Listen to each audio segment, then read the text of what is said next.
Rio ഒളിമ്പിക്സിൽ കാര്യമായ നേട്ടങ്ങൾ ഉണ്ടാക്കാൻ ഇന്ത്യക്ക് സാധിച്ചില്ല. എന്നാൽ അത്ലറ്റിക്സിൽ, പ്രത്യേകിച്ചും മാരത്തണിൽ വലിയ നേട്ടങ്ങൾ ഇന്ത്യക്ക് ഇനിയും കൊയ്യാൻ സാധിക്കുമെന്ന തെളിവായി പലരും തിരിച്ചെത്തി. അതിലൊരാളാണ് വയനാട്ടുകാരൻ T Gopi. Gopi, welcome to the show.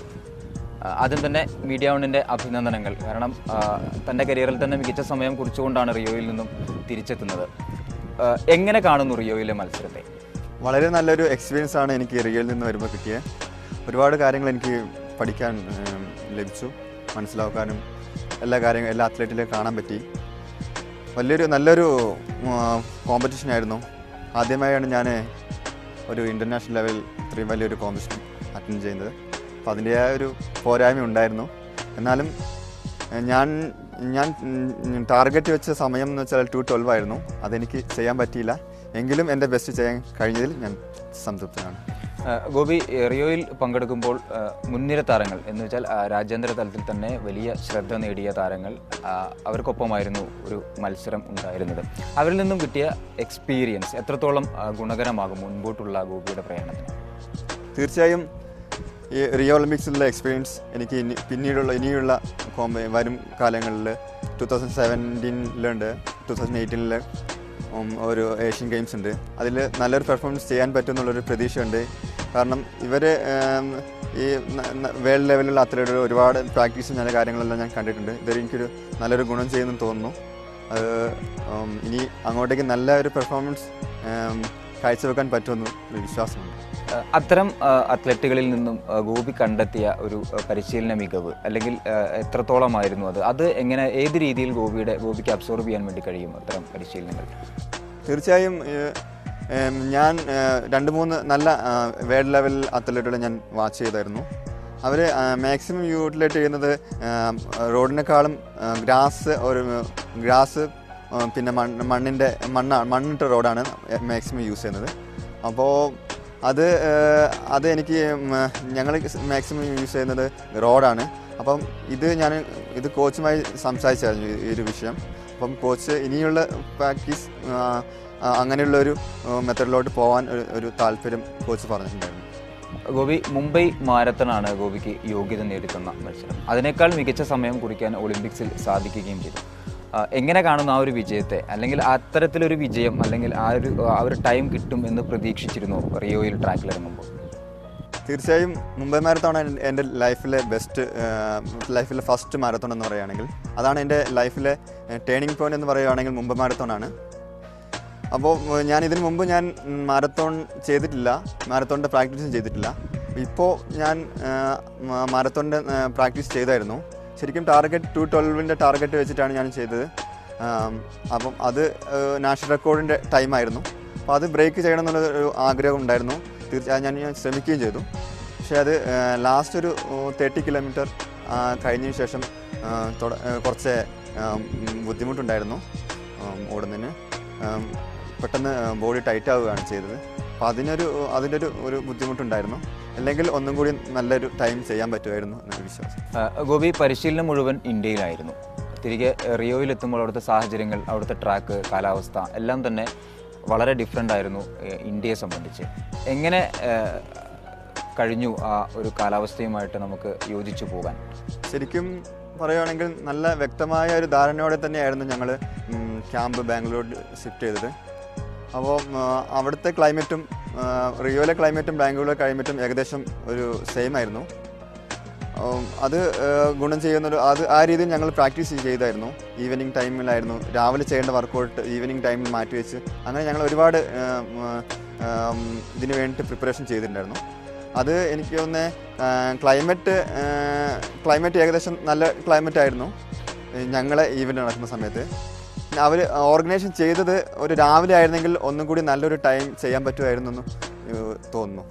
അവിടുത്തെ ഒരു സാഹചര്യങ്ങൾ എത്രത്തോളം ഉണ്ടായിരുന്നു റിയൽ സാഹചര്യങ്ങൾ എല്ലാം എനിക്ക് തോന്നിയത് ഗ്രൗണ്ടും ആണെങ്കിലും കുറച്ച് ദൂരം ഉണ്ടായിരുന്നു. പക്ഷേ റോഡിൽ ഞങ്ങൾ ശരിക്കും ഗ്രൗണ്ടിൽ തന്നെയായിരുന്നു ഏറ്റവും കൂടുതൽ പ്രാക്ടീസ് ചെയ്തുകൊണ്ടിരുന്നത്. അപ്പം അവിടെ ഒരു 14 ദിവസം ഞങ്ങൾക്ക് പ്രാക്ടീസ് ചെയ്യാൻ ഇത് കിട്ടി. അങ്ങനെ ഞങ്ങൾ റോഡുമായിട്ട് നല്ല അഡാപ്റ്റേഷൻ ചെയ്യാൻ പറ്റി. സൗകര്യങ്ങൾ പരിമിതമാണെങ്കിലും അത് അഡ്ജസ്റ്റ് ചെയ്യാൻ പറ്റി. ഫുഡാണെങ്കിലും നല്ല കുഴപ്പമില്ലാത്ത ഫുഡായിരുന്നു. നമുക്ക് കഴിക്കേണ്ട ഫുഡുകളെല്ലാം ഉണ്ടായിരുന്നു. അത് തീർച്ചയായും നല്ലൊരു എക്സ്പീരിയൻസ് ആയിരുന്നു. ഗോപി, ചരിത്രത്തിൽ തന്നെ ഏറ്റവും വലിയൊരു സംഘത്തെയാണ് ഇത്തവണ ഇന്ത്യ റിയോയിലേക്ക് അയച്ചത്. എന്നാൽ കാരണം ലണ്ടൻ ഒളിമ്പിക്സിനെ അപേക്ഷിച്ച് നോക്കുമ്പോൾ വലിയ രീതിയിലുള്ള നേട്ടങ്ങൾ ഉണ്ടാക്കാൻ ഇന്ത്യക്ക് കഴിഞ്ഞില്ല. അതൊരു വസ്തുതയാണ്.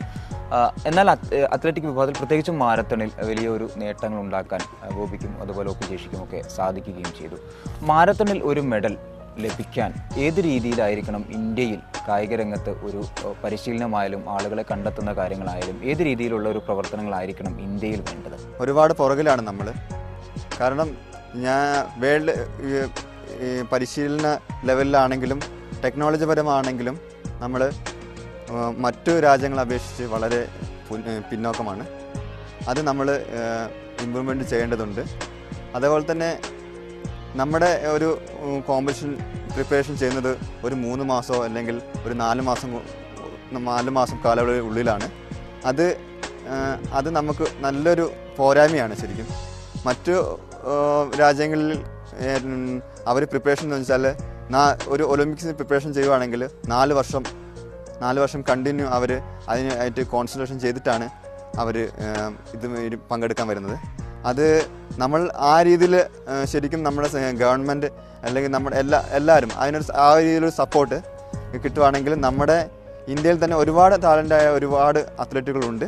അത് നമുക്ക് വളർത്തിയെടുക്കാൻ തീർച്ചയായും പറ്റും. പരിശീലനത്തിലും അതുപോലെ കായിക താരങ്ങളെ കണ്ടെത്തുന്ന കാര്യത്തിലും ഏത് രീതിയിലുള്ള മാറ്റമാണ് ഇന്ത്യയിൽ വരേണ്ടത്? ശരിക്കും ചൈനയിലോ ഒരു അമേരിക്കയിലോ അവർ സെലക്ട് ചെയ്യുന്നതെന്ന് വെച്ചാൽ കുട്ടിക്കാലത്ത് മുതൽ അവിടെ നിന്നാണ് അവർ ഒരു ബേസ്മെൻറ്റ് ഉണ്ടാക്കിയെടുക്കുന്നത്. അപ്പം നമുക്കും ആ രീതിയിലൊരു മുന്നേറ്റം, ആ രീതിയിലൊരു സെലക്ഷൻ രീതി അവർ തിരഞ്ഞെടുക്കുകയാണെങ്കിൽ നല്ലൊരു ഗുണം കിട്ടുമെന്ന് എനിക്ക് തീർച്ചയായിട്ടും ഉറപ്പുണ്ട്. ഒളിമ്പിക്സിന് വേണ്ടി മാത്രമുള്ള പരിശീലനമല്ല വേണ്ടത്, അങ്ങനെ തോന്നുന്നുണ്ടോ? ഒരു ഒളിമ്പിക്സ് മാത്രം മുന്നിൽ കണ്ടിട്ടല്ല ഒരു കായിക താരം പരിശീലിക്കേണ്ടത്. ഒളിമ്പിക്സ് ഒരു ടാർഗറ്റ് വെക്കണം. പക്ഷേ എന്നാലും അത് ഒളിമ്പിക്സിൻ്റെ കൂടെ തന്നെ മറ്റു ഇൻ്റർനാഷണൽ കോമ്പറ്റീഷനിൽ പങ്കെടുക്കുകയാണെങ്കിൽ അത് നല്ലൊരു കോൺഫിഡൻസ് നമുക്ക് ഉണ്ടാവും. അപ്പോൾ അതിന് വേണ്ടി മറ്റൊരു കോമ്പറ്റീഷനിൽ പങ്കെടുക്കാൻ നല്ലതായിരിക്കും, നല്ല എക്സ്പീരിയൻസ് ആയിരിക്കും. തെറ്റുകൾ നമുക്ക് വീണ്ടും ഇരിക്കാൻ വേണ്ടി നല്ലൊരു കോമ്പറ്റീഷൻ കിട്ടുവാണെങ്കിൽ നല്ലൊരു ഇതായിരിക്കും. ഗോപി, ഇന്ത്യയെ സംബന്ധിച്ച് സാമ്പത്തികമായി അത്ര പിന്നാക്കം നിൽക്കുന്ന രാജ്യമാണ് എന്ന് നമുക്ക് പറയാൻ വേണ്ടി കഴിയില്ല. എന്നാൽ മാരത്തൺ, ഇപ്പം വനിതാ വിഭാഗമായാലും പുരുഷ വിഭാഗമായാലും മാരത്തണിൽ പങ്കെടുക്കുകയും വിജയിക്കുകയും ചെയ്തത് സാമ്പത്തികമായി തന്നെ ഏറെ പിന്നാക്കം നിൽക്കുന്ന ആഫ്രിക്കൻ രാജ്യങ്ങളിൽ നിന്നുള്ള ആളുകളാണ്. അപ്പം ഇന്ത്യ കുറച്ചുകൂടി ഈ ഒരു കാര്യത്തിൽ ഇന്ത്യ കുറച്ചുകൂടി മുന്നോട്ട് വരേണ്ടതല്ലേ? കാരണം സാമ്പത്തികപരമായും അല്ലെങ്കിൽ സാങ്കേതികപരമായും ഒക്കെ ഇന്ത്യക്ക് ഒരുപാട് സാധ്യതകളുണ്ട് ആഫ്രിക്കൻ രാജ്യങ്ങളെ അപേക്ഷിച്ച് നോക്കുമ്പോൾ. ആ രീതിയിൽ നോക്കുമ്പോൾ കൃത്യമായ കായിക രംഗത്തേക്ക് കൂടുതൽ ശ്രദ്ധ പതിയേണ്ടതല്ലേ ഇന്ത്യൻ സർക്കാരിൻ്റെതായാലും മറ്റ് ഘടകങ്ങളുടേതായാലും? അവർ ആഫ്രിക്കൻ കൺട്രിയിലുള്ള ആൾക്കാർ സാമ്പത്തികമായി പിന്നോക്കമെങ്കിലും അവർ സപ്പോർട്ട് ചെയ്യാൻ പിന്നിൽ നിന്ന് ഒരുപാട് ആൾക്കാരുണ്ട്. കാരണം നൈക്ക്, അഡിഡാസ് പോലെയുള്ള കമ്പനികൾ അവരെ സ്പോൺസർ ചെയ്തിട്ടാണ് അവരെ പരിശീലിപ്പിക്കുന്നത്.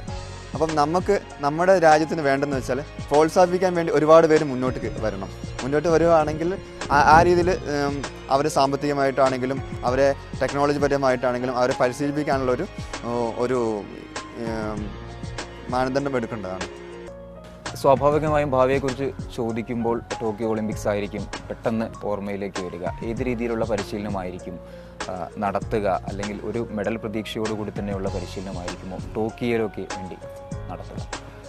ഇപ്പോൾ എൻ്റെ മുമ്പിൽ 3 കോമ്പറ്റീഷനാണ് ഇപ്പോൾ ഉള്ളത്. ഈ വർഷം തന്നെ ഒക്ടോബർ 2 വേൾഡ് ആർമി മാരത്തൺ ഉണ്ട് ഇറ്റലിയിൽ വെച്ച്. അതിനുശേഷം 2017 ഏഷ്യൻ ട്രാക്ക് ആൻഡ് ഫീൽഡാണ് മെയിൻ. അതിനുശേഷം 2018 ഏഷ്യൻ ചാമ്പ്യൻഷിപ്പ്. ഈ 3 കോമ്പറ്റീഷനാണ് എൻ്റെ ഇപ്പോഴത്തെ ടാർഗറ്റ്.